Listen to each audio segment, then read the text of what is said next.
Dear students, Assalamu alaikum. So today we are going to discuss more about the ordered materials, and the topic that we are going to cover today is about the domain theory.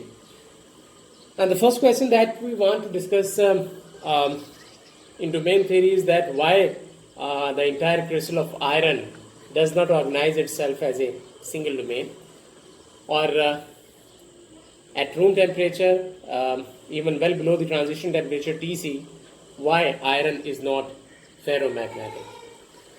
There is a general observation that when an iron in the form of powder is placed on iron slab, with microscope one can see that powder does not distribute itself uniformly, rather it follows a pattern called Bitter pattern as shown in this figure. So this pattern is due to the fact that there are domains of movements present which powder follow, and these domains make the total magnetization of the material zero at room temperature, even when the material is well below the transition temperature Tc.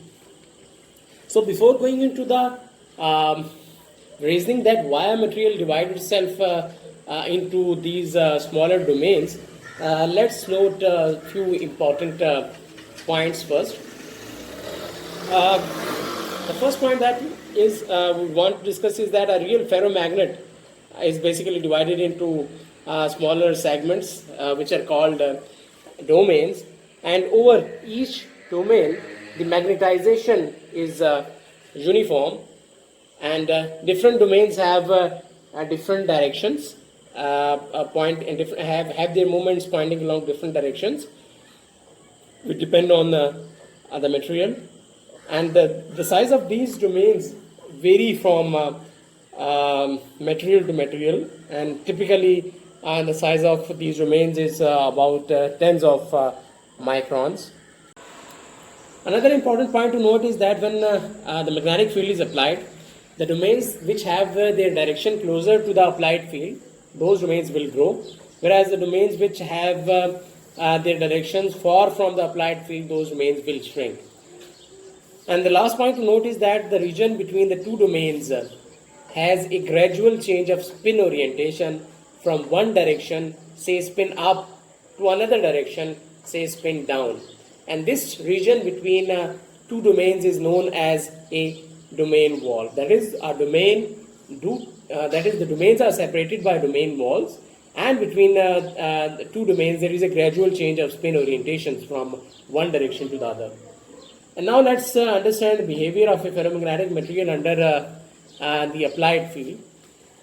We can note that when a magnetic field is applied at low enough fields, the magnetization of a ferromagnetic material increases rapidly, whereas the magnetization increases slowly in the intermediate applied field, and the magnetization becomes almost constant at high enough fields, because all the movements are in the same direction in the applied field, in which the field is applied. So we will discuss all three regions separately, that is the low field, the intermediate fields, and the high field. So the low field region is given the name of region 1. And in this region we can see that there is a rapid increase in magnetization of the material, and this is the reason that because in this region the movement of domain walls, only the domain walls moves, because the domain walls require small energies to respond.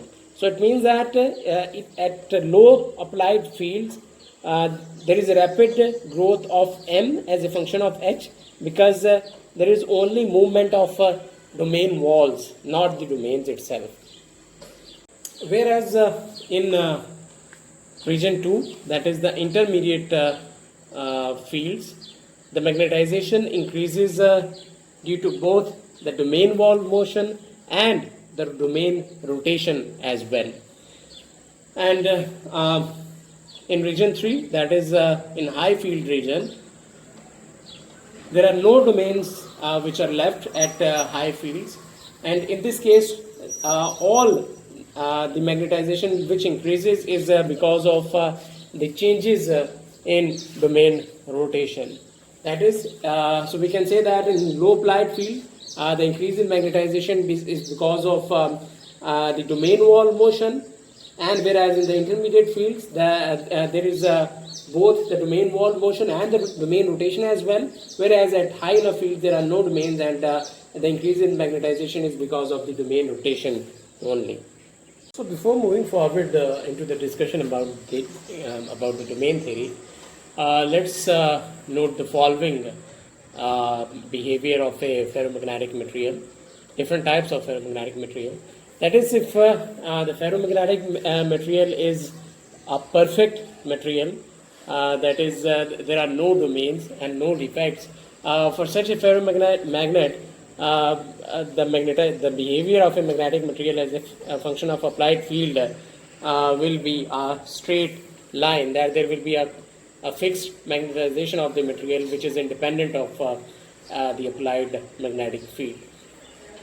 Whereas for those ferromagnets, that is, for ferromagnets where there are domains and domain walls, but there are no defects within the material, for such ferromagnets, the behavior of a magnetic material will be like this, where the magnetization of the material will increases with increase in applied field.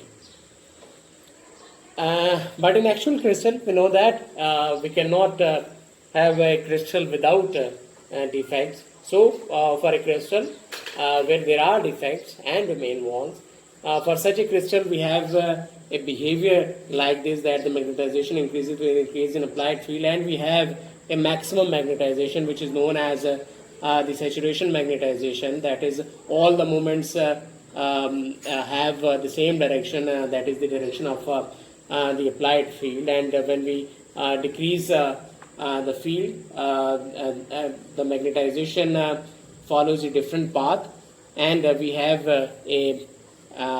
some magnetization left even at zero applied field, which is known as the remnant magnetization, whereas the field required to make this remnant magnetization equal to zero is known as the coercive field. So this is the typical behavior of a ferromagnetic material which has defects in applied magnetic field. And there are many applications of ferromagnetic materials, but the two main industrial applications includes the data storage devices and the sensor technology. So now let's discuss the irreversible motion of the domain walls. That is, we noted that when we decrease the field from the high enough field, the movement does not follow the same path. That is, on decreasing the fields from saturation, we find that the movement reverses perfectly at high fields, but the magnetization is larger on the return path in the low applied fields. That is, we can say that the reversible domain wall motion is irreversible. And hence the question arises that why this domain wall phenomena is irreversible. There are many books which are written on this special topic, and there are many theories which are available in literature for the irreversible domain wall, irreversible phenomena of the domain wall motion. But the main point is that mainly defects are responsible for this irreversible motion of the domain walls, and these defects includes the point and extended defects. Here we have shown a domain, two domains. So this is one domain which is in upward direction, and this is another domain which is in downward direction, and the region which separates these domains is known as the width of this domain wall.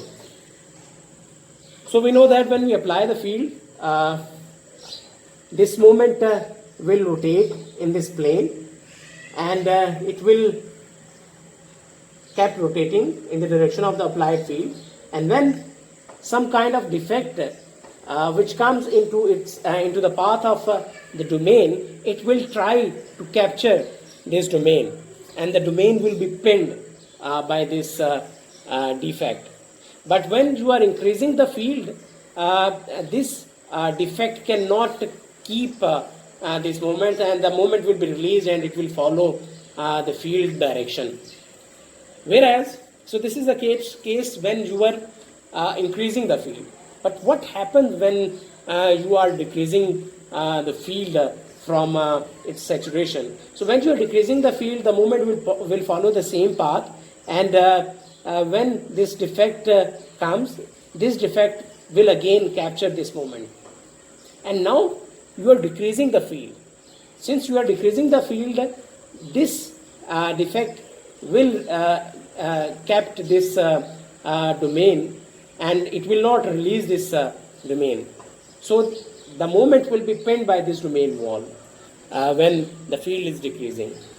It means that the movement on the reversible path, when you are decreasing the field, will be decided by the competition between two factors, that is the pinning by defects and the applied field. That is, if you are increasing the field will take that moment out of this defect, but when you are decreasing the field, that moment will be captured by this defect. So that's all for today's lecture, and in coming lecture we will discuss about the physical insight that why there are domain walls which exist in ferromagnetic materials. Thank you.